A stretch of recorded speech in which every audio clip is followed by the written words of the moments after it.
Welcome to our YouTube channel. So today we'll discuss about class 9th tissue chapter. Okay. So ಇವತ್ತಿನ ಕ್ಲಾಸಿನಲ್ಲಿ ಏನು ಮಾಡೋಣಪ್ಪ ಅಂದ್ರೆ ನಾವು tissue chapter ಬಗ್ಗೆ study ಮಾಡೋಣ ರೈಟಾ.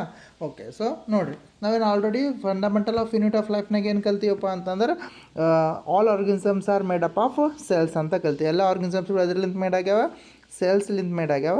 ಸೆಲ್ಸ್ ಏನದಪ್ಪ ಅಂದ್ರೆ basic fundamental of any living organism ಅಂತ ಸ್ಟಡಿ ಮಾಡಿದೆ. ಸೊ ನೆಕ್ಸ್ಟ್ ಟಿಶ್ಯೂ ಅಂತ ಕಲಿಯೋಣ. ಟಿಶ್ಯೂ ಏನು ಹೇಳ್ತದೆ ನೋಡೋಣ. ನೋಡಿರಿ, what is tissue? Tissue definition: a group of similar, right?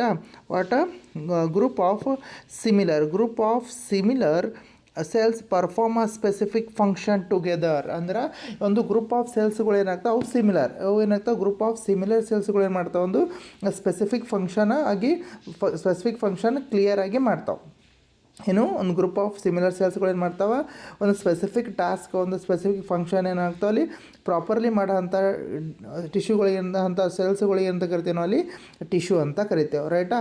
So the group of similar cells performing a specific function is called as ಏನು tissue ಅಂತ ಕರಿತೀವಿ. ಸೊ ನಮ್ಮ ಬಾಡಿ ಆರ್ಗನಿಸಮ್ ಹೆಂಗ್ಯದ, ಸೆಲ್ಲಿಂತ ಟಿಶ್ಯೂ ಆಗ್ಯದ, ಟಿಶ್ಯೂಲಿಂತ ಏನಾಗ್ಯದ ಆರ್ಗನ್ ಆಗ್ಯದ, ಆರ್ಗನ್ಲಿಂತ ಆರ್ಗನ್ ಸಿಸ್ಟಮ್ ಆಗ್ಯದ, organ ಸಿಸ್ಟಮ್ಲಿಂತ ಏನಾಗ್ಯದ ನಮಗಲ್ಲಿ living organisms ಆಗ್ಯದ ಅಂತ ಹೇಳ್ತೀವಿ. ಸೊ ಏನೇನಂತ ಹೇಳಿದೇವ್ರಿ ನಾವು ಅಲ್ಲಿ ಡೆಫಿನೇಷನ್ ಆಫ್ ಟಿಶ್ಯೂ ಏನು, ಗ್ರೂಪ್ ಆಫ್ ಸಿಮಿಲರ್ ಸೆಲ್ಸ್ ಏನಾಗತ್ತೆ ಅಲ್ಲಿ, ಗ್ರೂಪ್ ಆಫ್ ಒಂದು ಗ್ರೂಪ್ ಆಫ್ ಸೆಲ್ಸ್ಗಳು ಏನು ಮಾಡತ್ತೆ, ಒಂದು ಪರ್ಟಿಕ್ಯುಲರ್ ಫಂಕ್ಷನ್ನ ಕ್ಲೀನ್